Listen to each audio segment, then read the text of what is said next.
Hey, it's Sam. Welcome back to the Just Grillin' Outdoor Living channel. Today, we're going to be doing some different searing tests on the Hestan Outdoor Grill.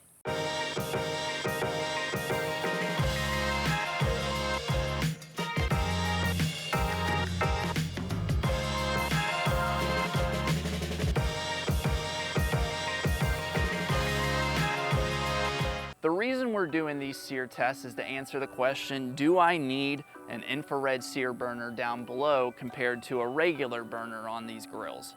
One of Hestan's biggest selling points is that their infrared rotisserie burner is angled in position down so you can top shelf sear. Traditionally on commercial gas grills, the rotisserie burner's in the back of the grill, which does not allow you to do that.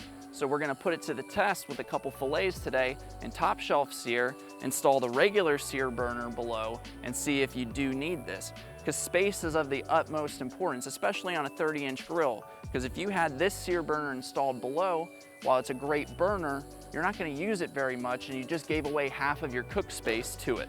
So let's go ahead and start these tests. It's pretty simple and straightforward, the test that we're doing, but I do just want to explain exactly what we're doing. So I'm going to install the regular infrared sear burner in place of the left trellis burner.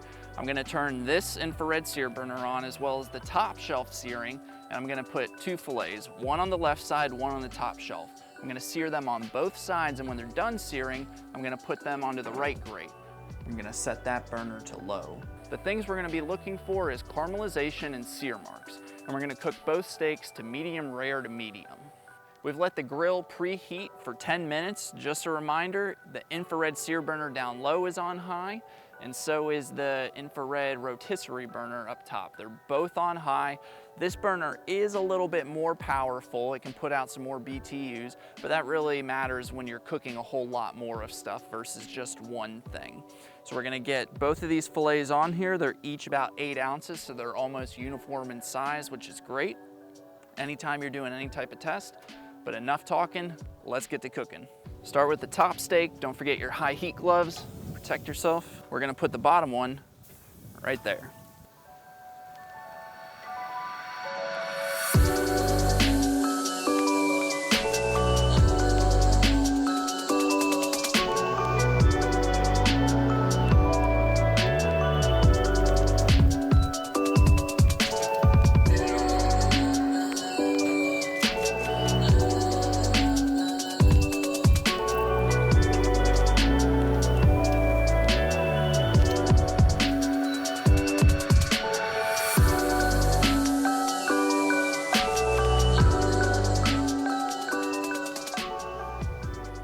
Now that we have the steaks pulled, we're gonna cut into them, but judging the caramelization of each of them, the filet that was cooked on the bottom infrared sear burner does have a little more color and grill marks than the steak that was cooked on the top shelf, but it's not that much of a difference. They're both super juicy. The cutting board's flowing with juices, so I think that it's gonna be okay when we cut into them, but we'll obviously do the taste test and find out.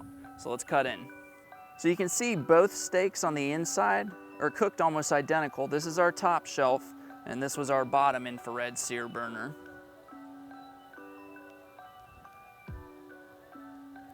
I'm gonna start with the top shelf.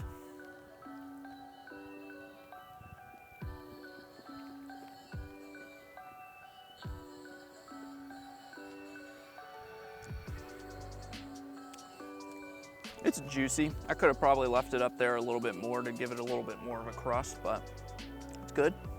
Now the bottom.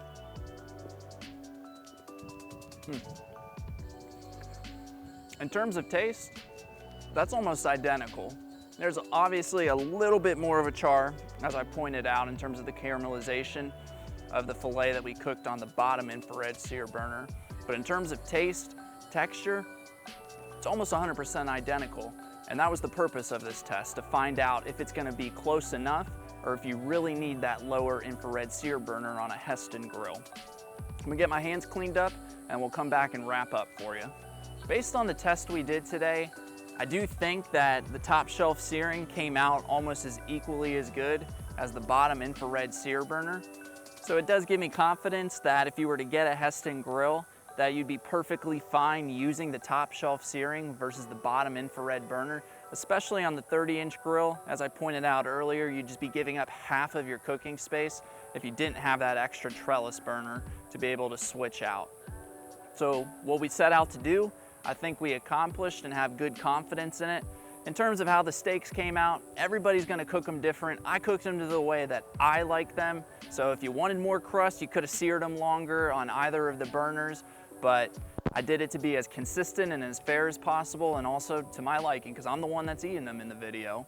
But if we didn't answer any of your questions, leave them in the comments below. I'll be sure to answer them. If you like this video and it helped you, please subscribe to our channel and give it a thumbs up.